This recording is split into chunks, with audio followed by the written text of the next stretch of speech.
Now, what is a Tennessee flower garden without the Tennessee state flower, which is the bearded iris? So I'm sitting at my house over in College Grove, Tennessee, next to a clump of bearded irises that I need to dig up and I'm gonna move to the farm. Part because these need to be thinned out, and also because my chickens have made a mess of this garden. They keep eating the iris leaves, and I'm not gonna have any flowers if I don't get them out of the chickens' way. So we talked about daffodils, tulips, alliums. Those grow from a bulb, right? Like a bulb looks like a garlic, an onion. We also talked about peonies, which grow from tubers, kind of like a potato.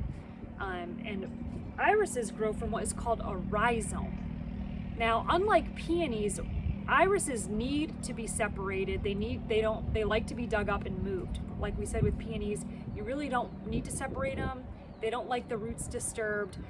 My mom dug some up and brought them down in New York for me because I had asked her for them. But typically, if you have a peony garden, you don't really want to fool with them. So what happens with irises is if you let them go a couple years without digging them up and separating them, the rhizomes will ultimately choke each other out and you'll have very few blooms in the spring. So I'm behind. The best time to do this is really the fall. Anytime you're planting perennials, you're digging stuff up, you're changing things in the garden, you want to do that late fall when the plants have gone dormant, right before winter. I didn't get to that. Today is January 19, and it's okay. I mean, irises are hardy, they're gonna do fine. You can see already new leaves are coming out. The only time you absolutely do not want to move a perennial is when it's blooming, because the plant is putting forth so much energy to make that bloom. But if you're right now in winter, if you get to early spring, it's still okay to move irises. So what I'm gonna do here is just show you basically how you pop them out, separate them, and then I'm gonna bring them to the farm and show you how to plant them. So, come on buddy, the other way, the other way. My ambitious assistant needs to clear the way. So here, we've got our little bunch of irises. They're not very deep into the ground. Don't worry about damaging them. If you cut into them, that's fine too. Do a little jump.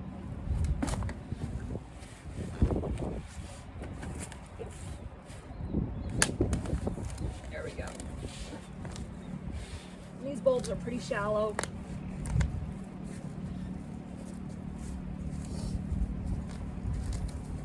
And here you go. So that was a pretty poor one.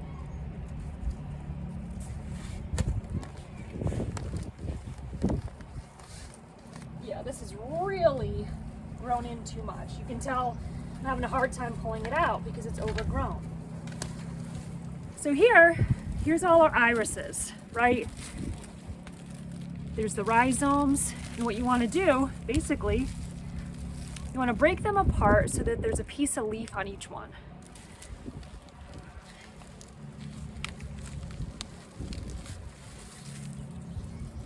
See, look how much this has grown together. That's not good. But by separating this, they're all going to become their each individual plants, and then in a couple years I'll have to divide them again. So irises are great. I mean, if you have the space for them to grow, they're very easy. They like a neutral pH, they like a sunny spot, and it's a good way to make friends because, I mean, right here, I've got what? Probably 7 different plants now. What do you think? Are you impressed? Do you like irises? He does. So, like I said, I'm gonna bring these over to the farm and show you how to plant them. But here you go. Here's your rhizome. It was very easy to dig up. Well, easier if you're a little bit stronger than me. Here's my bucket of irises that I just dug up at the house and brought them to the farm. Here's the rhizome. You just want to make sure that there's roots and a little bit of leaf on there. And I have no idea what colors these are.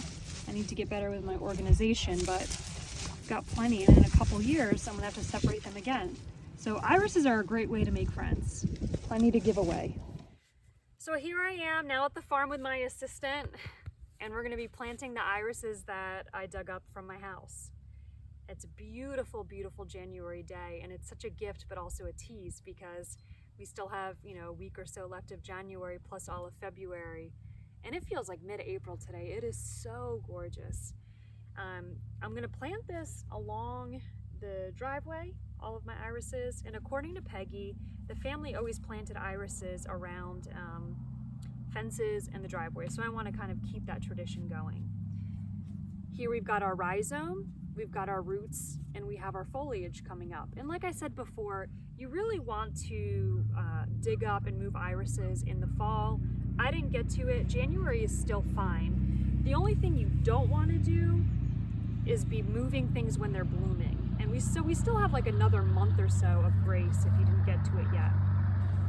Irises like a neutral pH, they like a well-drained soil, but these are just such easy, hardy plants that, you know, you really don't need much to get them going.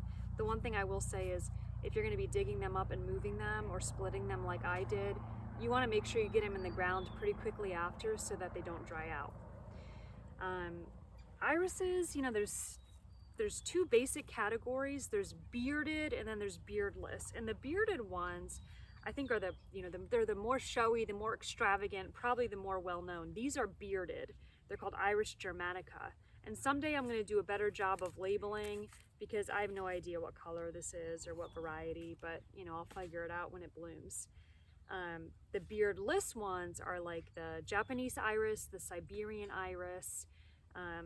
When I think of bearded, I always think of Vincent van Gogh, you know, the famous Dutch painter who had a lot of, you know, sadly a lot of mental health issues, but he painted irises, that famous photo, and they're purple and gorgeous, and he painted them actually when he was in a mental health institute in southern France.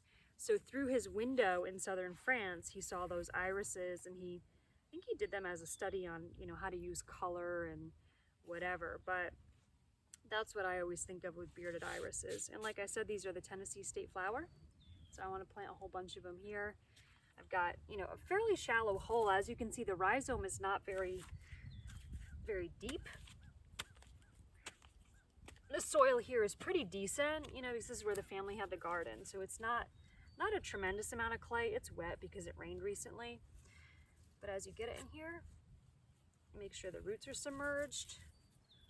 Make sure the rhizome is buried and that the leaves are sticking out a little bit for some, you know, photosynthesis.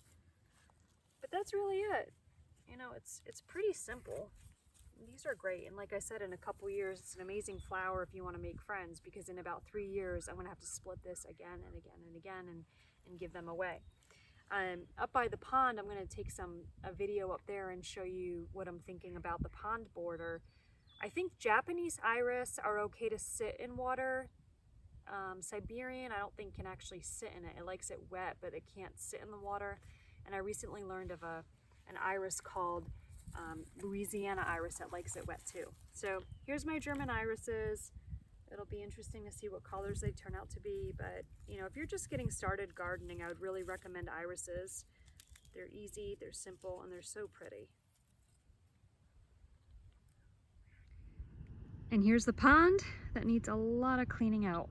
But I think once I'm able to get this cleaned up, I want to learn more about water irises. And I think that's the Japanese iris, and I recently learned a thing called a Louisiana iris.